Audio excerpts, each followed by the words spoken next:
We are live on Facebook Live. Smash the Show on Horizon Radio, Friday, 7 to 9 p.m. Special guest in the studios, Dirk Lind, singer-songwriter, and guitarist here hanging out with us. So stick around. 104.3 FM is the dial. Don't touch that dial.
So do you have anything that we can play from online, or are you going to do everything live? We can do it live. It's all good. Oh, okay. I mean, I do have some stuff that we can pull up, but Okay. Let's see if we can get online again.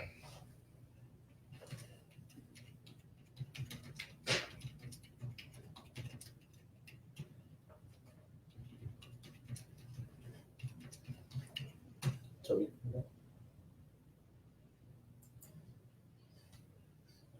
we're going to do this again. Play over. Mm-hmm. Here. Hold on. I was going to. He would look at you way. Oh, that's okay. I just wanna see if it's I gonna- had to play the song.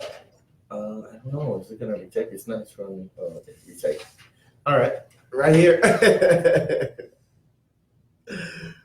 Okay. I think it's it. Okay. Yeah, you blocked me. I just wanted to go live. That's all I want. If it's going to go live, or it's just going to spin. Yeah, it's just gonna spin right quick. Yes, we are. We achieved it. all right. All right. Yes, yes, yes. Oh, yeah. Lower that one a little. What? Push the button and lower that a little.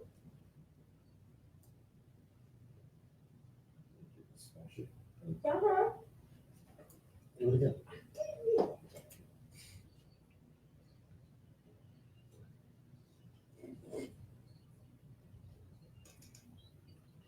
Yes, yes, yes. You're still listening to the Smash Show on Horizon Radio, 104.3 FM. My name is Idris. Can you take that down all the way, please? My name is Idris, your host of the Smash Show, and you know how we do it every Friday here on the 104.3 FM. We have a special guest in the studios. Special guest goes by the name of Dirk. Dirk, how are you doing this evening, sir? Doing great. Thanks for having me here. Oh, we are so happy to have you here. Now, I've been going to the Ignition Garage some Thursday after my class at Goshen College, and that was how I found you. That's how I met you and stuff. And I told you about the Smasher Show. Can you please introduce yourself to our audience, please? My name is Dirk Lind. I've been a singer-songwriter for way more years than I can count. I kind of still am, but I started a band in 1991 that was based off of my extreme interest in African music, particularly Zaire and Soukous music. I guess I should say Congolese now, but back then it was Zaire. So I started this band as sort of an Afro reggae band, but original music that I wrote. And we're still going, we play once a year or so now, just to get together. And then I moved out west, that was in Virginia, and I moved out west to Washington State and lived out there for about 15 years or or so, and just been writing songs pretty much my whole life. Oh, wow. Now, have you lived in Michiana your whole life, or? Oh no! In fact, so both my parents are from Goshen, and I've got deep ties to the area. I've got a lot of my extended families here. Mhm. My cousin and his wife are both professors at Goshen College. Oh, wow. My grandfather was a professor at Goshen College. Oh, My parents both went to Goshen College. So Okay. deep roots in the Mennonite community around the area. But they were teaching music at a school in India in the 60s. Mhm. And so I was born there. Oh, wow. Lived in India till I was 11. Then Virginia. Then moved out west to Arizona, then to Washington. And I just moved back here to be near my parents. This is where they came when they retired. So I came back here in April just to, kind of be here, take care of them, help them out. And so I'm just been here since April, so I really haven't been here that long. Oh, well, welcome. Now, in your transition and travels, maybe being born in India and moving around, what role does music play in all those areas that you've been in? I mean, both my parents were music teachers, so music was part of my life from day one. I think I started taking violin lessons when I was 4 or something.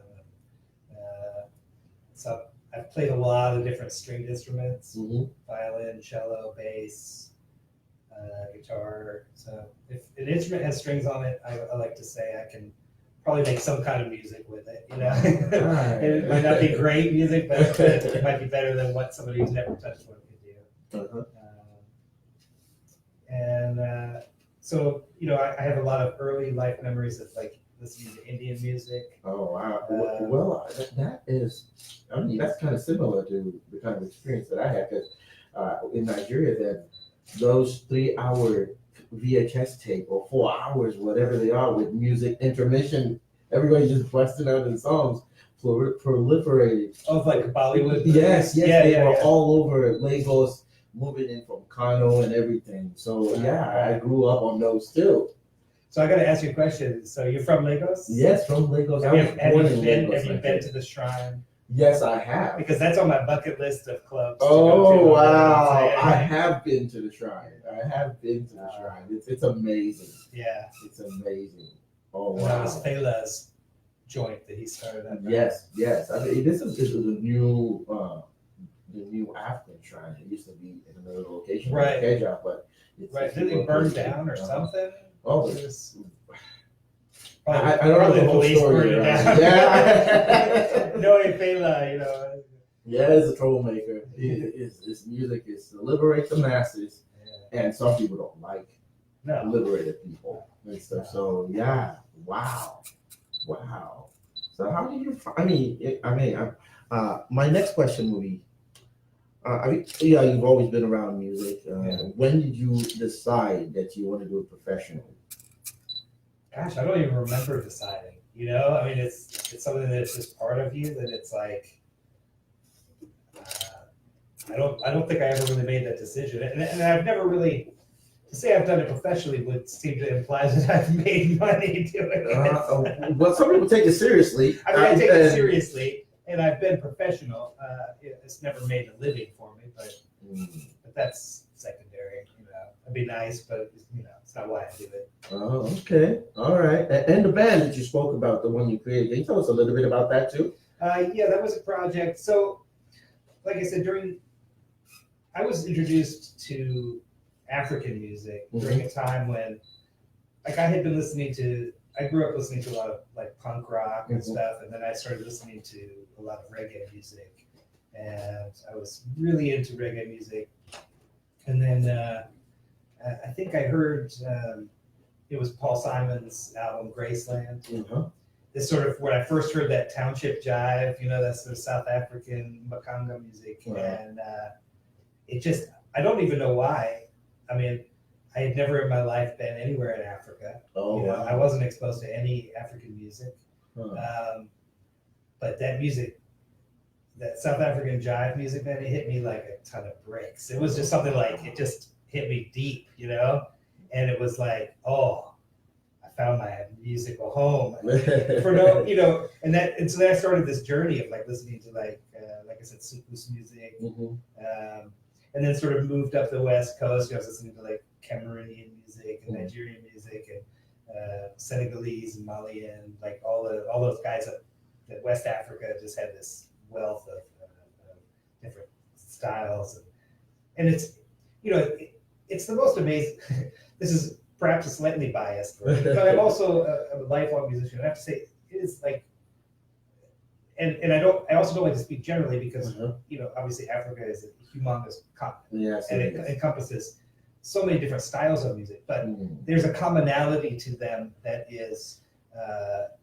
But it's the best music in the world. I mean, that's my objective opinion. But just like the complexity of the rhythms, the complexities of the harmonies, everything from the stuff that everybody's heard, like Ladysmith Bazo from South Africa, but then to like the way that a lot of the West African harmonies are sung. It's just different than what we're used to in hearing in the Western, European model of music. And it's just, I don't know, it struck me in a way that I couldn't really tell you why, but part of it had to do with the fact that, I've always been interested in politics. I've always been interested in, left-wing politics. And, so I was pretty, at the time I was somewhat familiar with, reading about the struggle for liberation in Africa and the post-colonialism. Because part of it is because it hit home to me that, like Zimbabwe, they didn't get their independence from colonialism until 1980.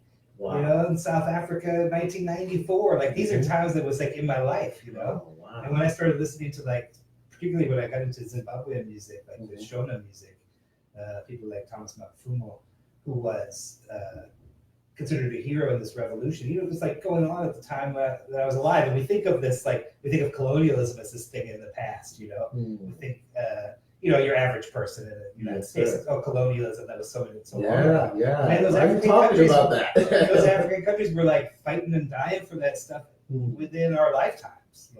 Wow. And that's a wake up to that immense sort of monolithic power that was colonialism, European colonialism. And it's obviously it's still shaking up the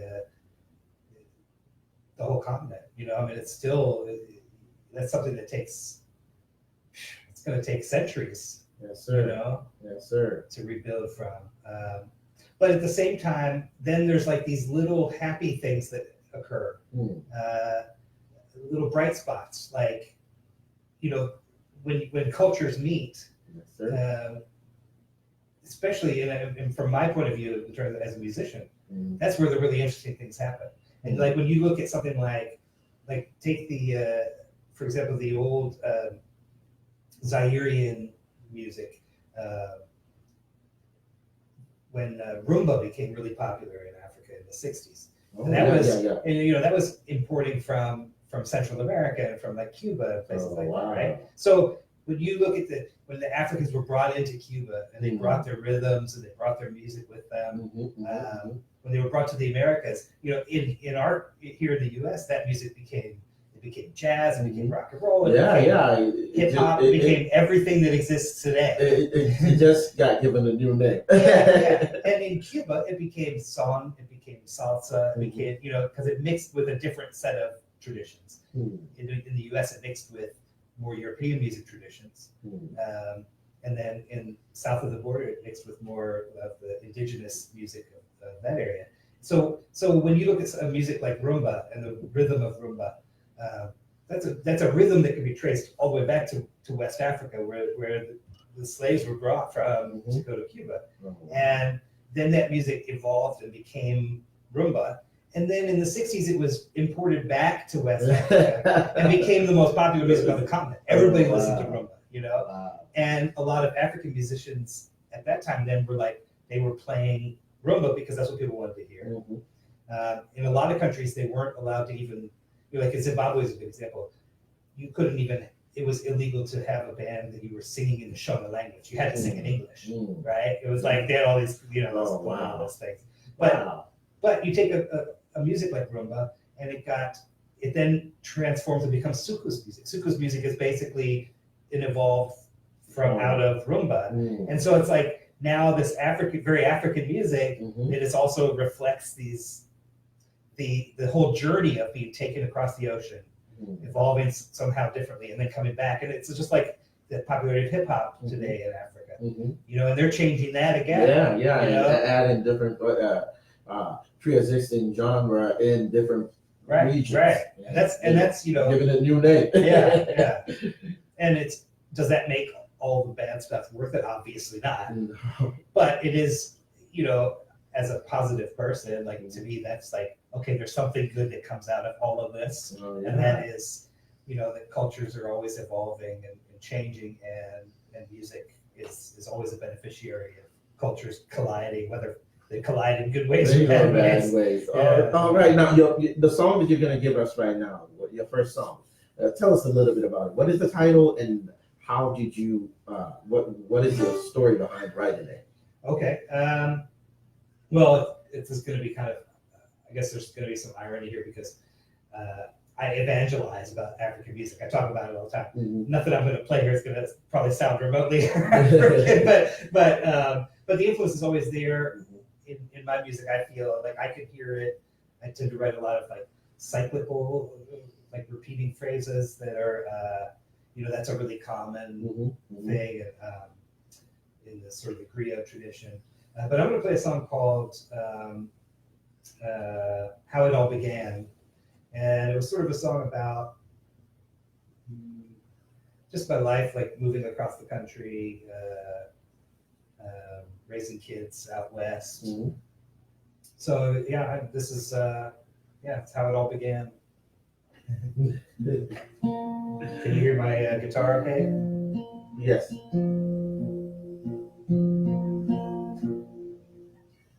All right, just let me get here, make sure I'm in tune.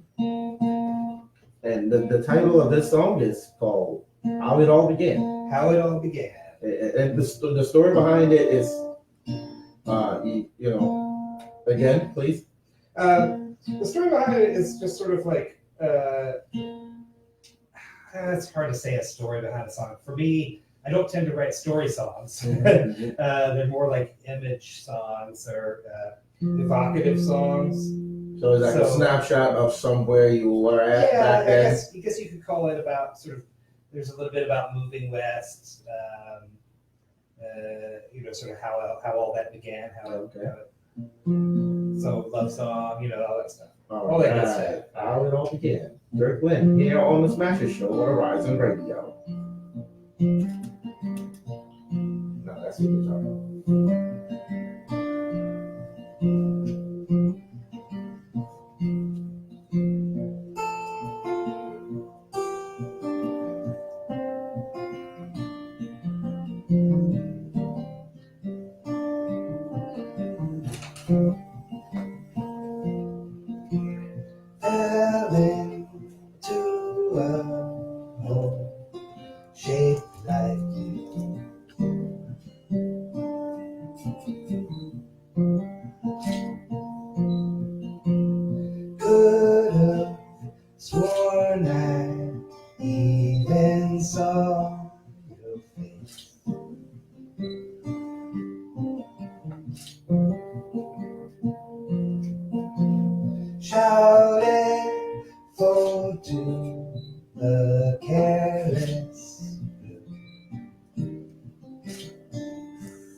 Oh, the echoes of a conversation inked into my hand.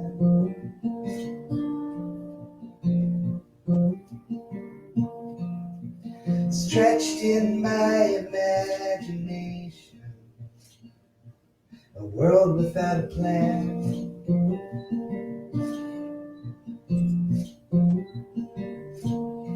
Oh, we gave into temptation. That's how it all began.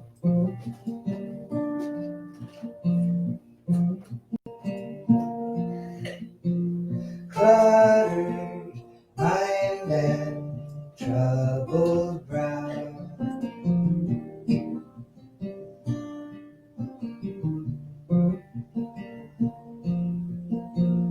Broken down in some new way.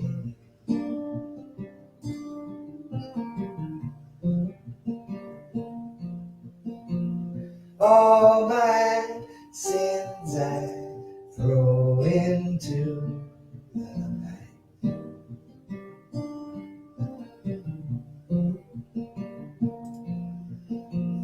Fresh and new, I step into the night.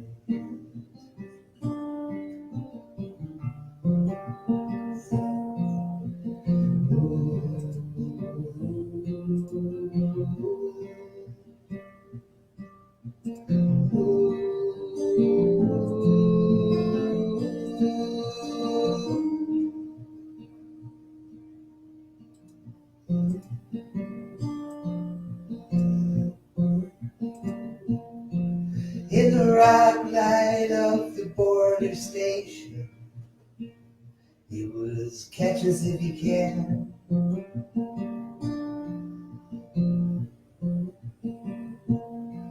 So goodbye, sweet Virginia. It's life without a plan.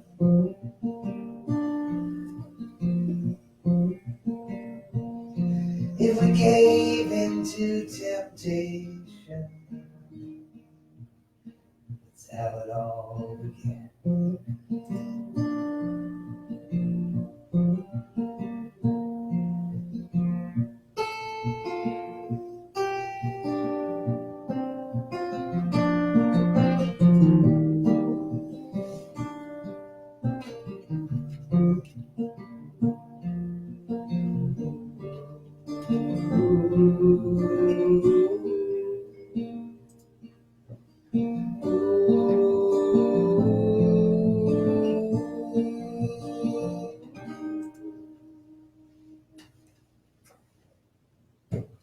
How it all began. Dirk Lind in the studios of Horizon Radio 104.3 FM.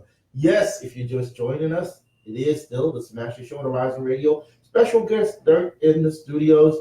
How are you doing, sir? Yes, y'all. Okay. All right, that is amazing. Wow, that is nice. Thank you. And then, when did you write this one specifically? A couple years ago. A couple of years ago. Wow.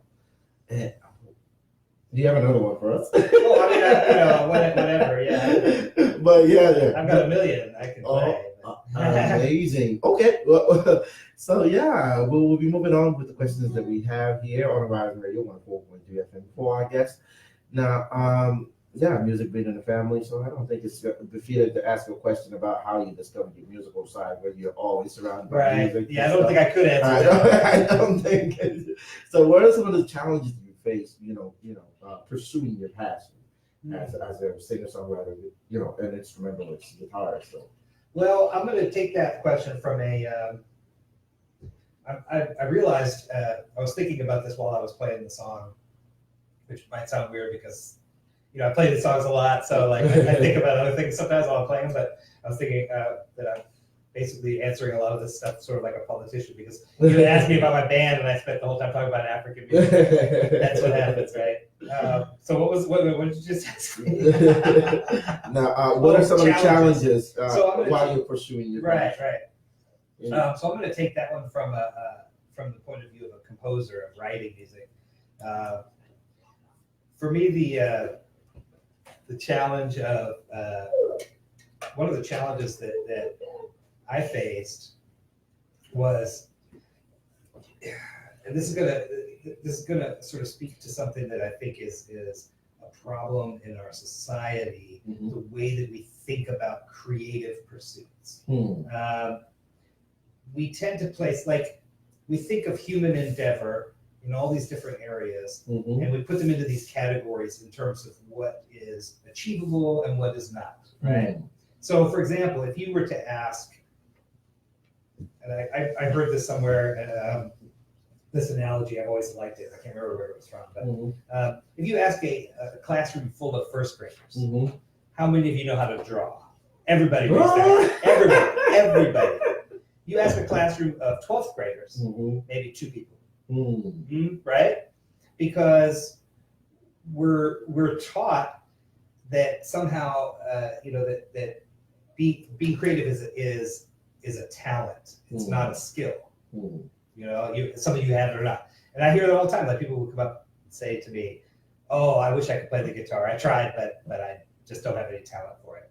And in a way, that's actually kind of an insulting thing to say, because it discounts all the years of practice and skill that it takes to play the guitar, right? It assumes that it's like, oh, it's just some God-given gift. Yeah, you just pick it up, right? And you know how to play it, or you don't. So when people say that, I was like, well, of course you don't think you're good at it. You picked it up and you couldn't play anything on it. That'd be, but why is it that we accept that in the creative realm, but we don't accept that anywhere else? If you said, if you told me you were a carpenter, and I said, "Oh yeah, I tried to build a table, but I don't have no talent for it. I have no talent for it."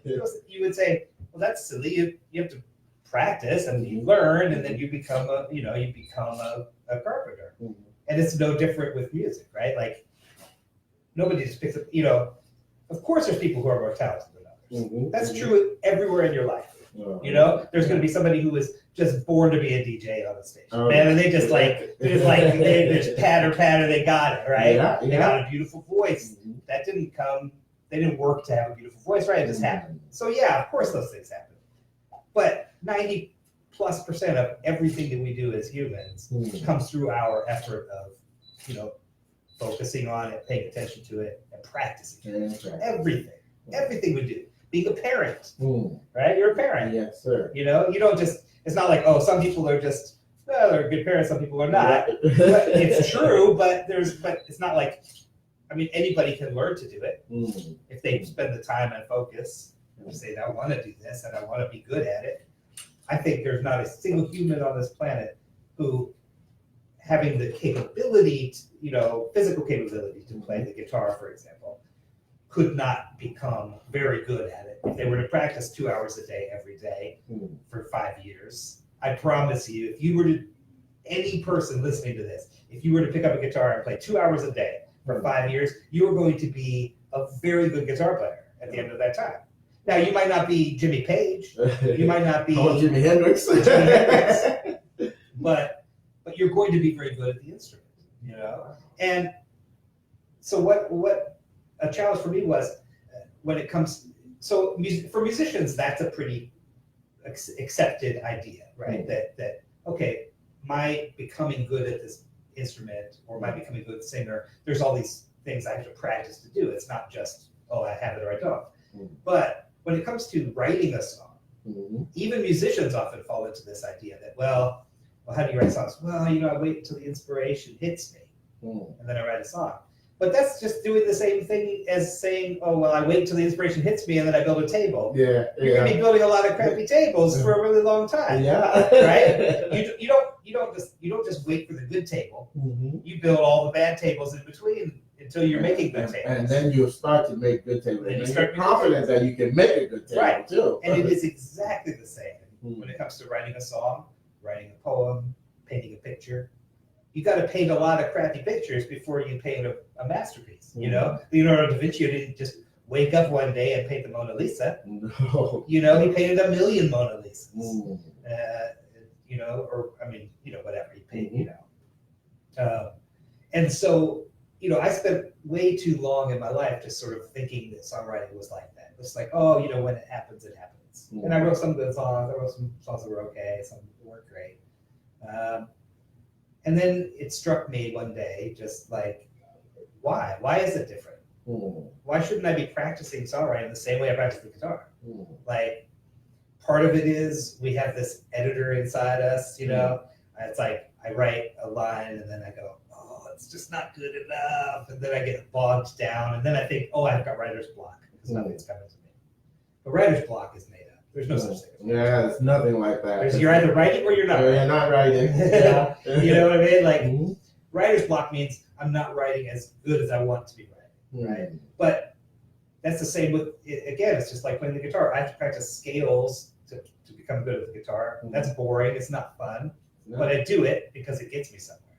It's the same with writing a song. Like, I have to learn to just start a song, write a song, finish a song. It doesn't matter if it's good or bad, right? Like, the act of doing that will make me better at doing it the next time.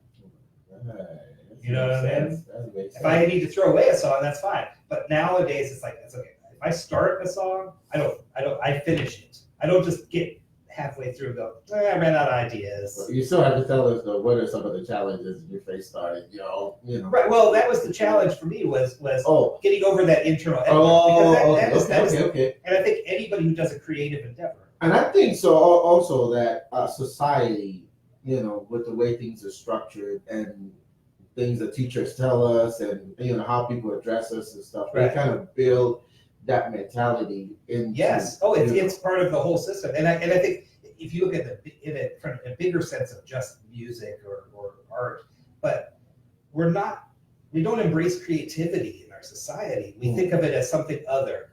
It's something that special people do, right? Yeah. But man, you can be creative building a table. Let's go back to that example.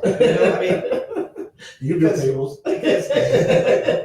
No, but it's an example that I think everybody can kind of relate to, because even if you're not a carpenter, you understand carpentry as a process probably better than maybe you understand musical creation. The average person, like, everybody knows how a table is built, even if they don't do it themselves. But you can be creative in any pursuit. It doesn't matter. I mean, if you're washing dishes in a restaurant, man, you can be creative about that, And that doesn't mean like the way we think of like creative, like, oh, I'm going to wash the dishes in some new crazy way. It just means creativity is really about paying attention to what you're doing in the moment that you're doing it. It's kind of like Zen Buddhism, right? It's like, be here right now in this moment and do the thing you're doing. And it doesn't matter if that's, if it's DJing a show or playing the guitar or, laying bricks. There's art in everything that we do. And we should be, I think people would have happier lives and more fulfilling lives if in our society we taught that. We taught that, like, you can take pride and have art. There's artistry in anything that you're doing. And now what you're saying right now just brought me to, I've been thinking about it too. These people from third world countries who make street food and stuff. Yeah. When you look at the way some of them do that thing they do, and stuff, it's like art. It's enjoyable to watch. It is. And that is their daily job. That is their daily bread. Well, and the way some people do it so fast. Right, you watch that, right? Yes. And you'd be like, this is really artistic. It is. It's fun to watch. It is. And entertaining. So, yeah. But then you think, well, but how did that guy, the guy that like slings puris across the room? I know how he did it.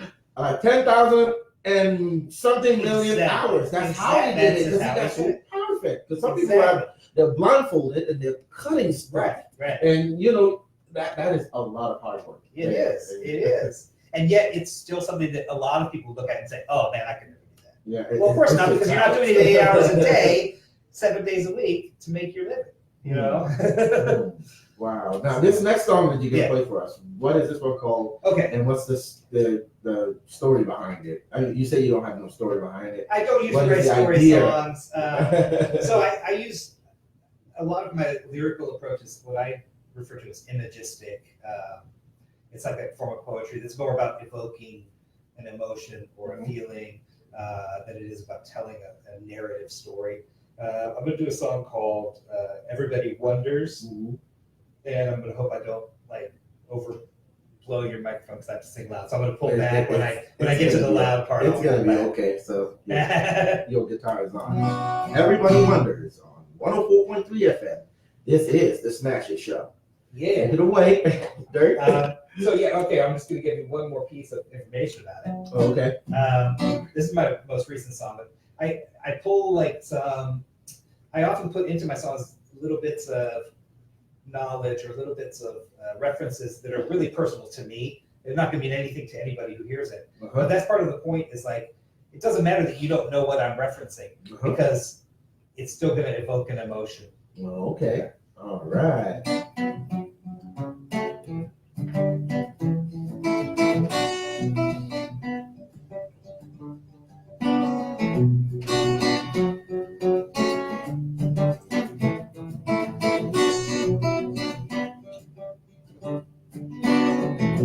Sunny light falls from the window, I feel so bold. Black lines cover everyone's name, feel so out of control. Swallow, the father of mythos surrounding you. Your feet in the mud, can't keep up with the lies all around you. Guide to the end, find a way. Mind 1 to 10, and then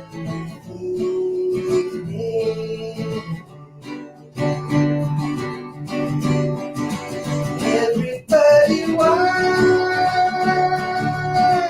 down, everybody wonders,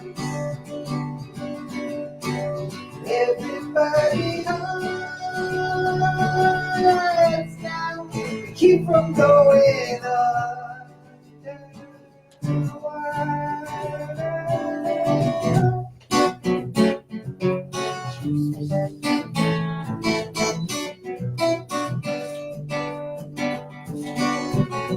fat on your back in the best of your days. Oh, the brandy wine.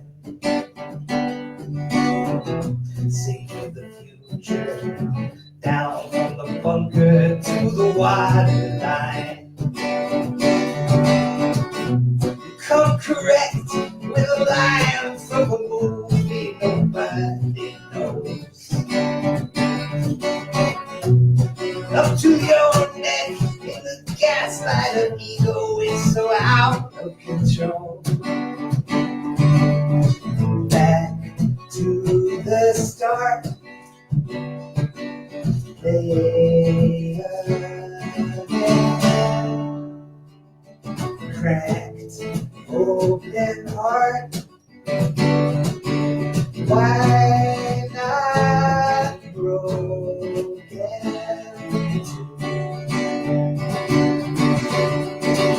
Everybody winds down, everybody wonders, everybody lies down, keep from going on.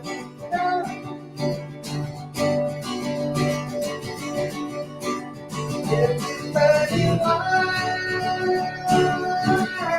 down, everybody wonders,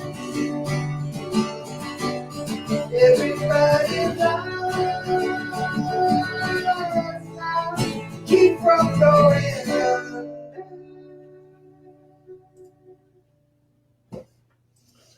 Yeah.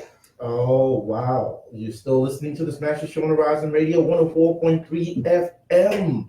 And that was Dirk Lind in the studios of Horizon Radio, serenading us with some amazing music here in the studios of Horizon Radio 104.3 FM. Thank you so much. Thank you so much for that song. Oh, wow.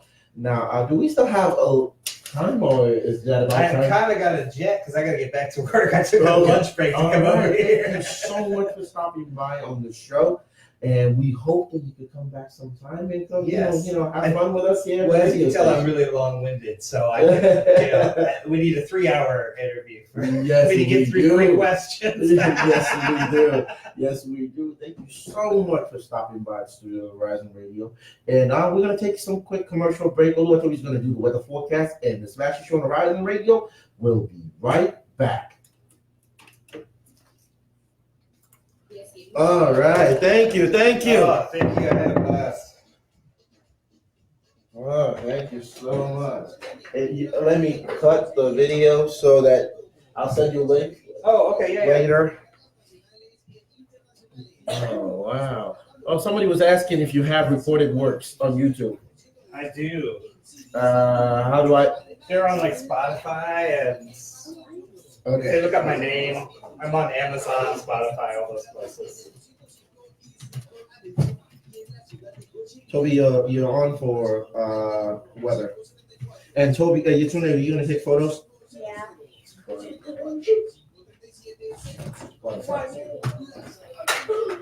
Those 2 songs I don't have recorded, Oh, okay. but I do have albums that are available. All right. I'm going to end the live broadcast right now. Yeah, I'm sorry I have to run. All right. Gotta get back No to work. photo? Oh yeah, let's do a photo. Yeah. I don't know why they placed this one here.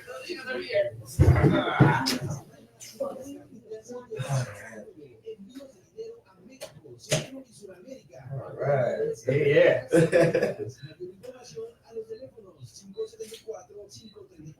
Do you want one on your phone? Do you want No, I'm good. right. Oh yeah. Okay.